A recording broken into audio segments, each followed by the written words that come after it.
សួស្តីកូនទាំងអស់គ្នាតើកូនសុខសប្បាយដែរទេ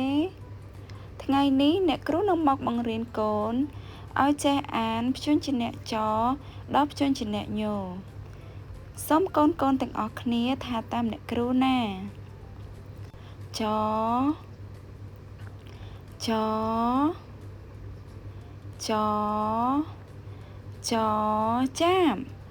ចាបកំពុងតែក្រឡោះស្លាបឆ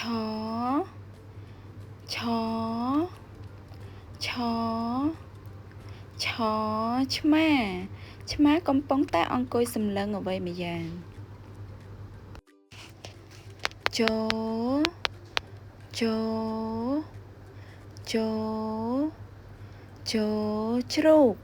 ជ្រូកកំពុងតែរត់លេងនៅក្នុងភក់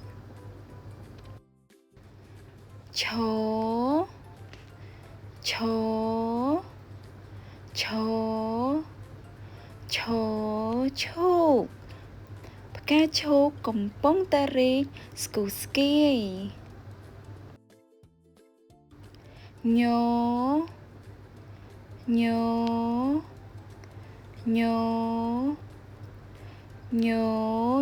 ញឹមពួកគេទាំងពីរនាក់កំពុងតែញញឹមដាក់គ្នាសូមប្អូនអានសារឡើងវិញជាមួយនឹងអ្នកគ្រូម្ដងទៀតណាច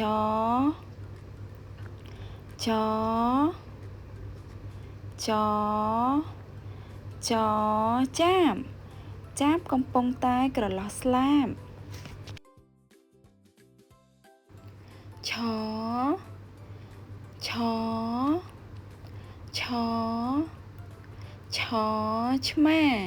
ឆ្មាកំពុងតែអង្គុយសម្លឹងអ្វីម្យ៉ាងជ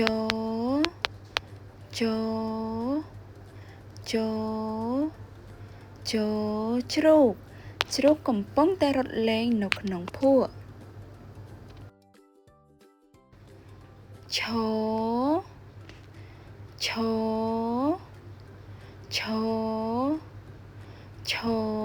ឈូកផ្កាឈូកកំពុងតែរីកស្គូស្គាយ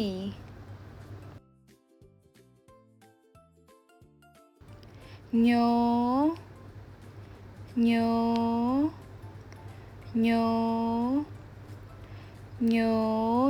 ញឹម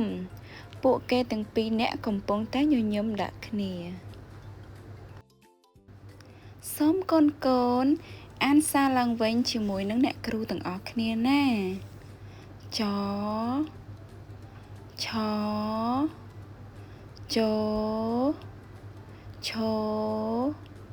ញអ្នកគ្រូសូមអរគុណដល់កូនទាំងអស់គ្នាដែលបានយកចិត្តទុកដាក់ស្ដាប់និងរៀនអានជាមួយនឹងអ្នកគ្រូសូមជូនពរឲ្យកូនមានសុខភាពល្អទាំងអស់គ្នាណាជួបគ្នាម្ដងទៀតនៅវគ្គបន្ត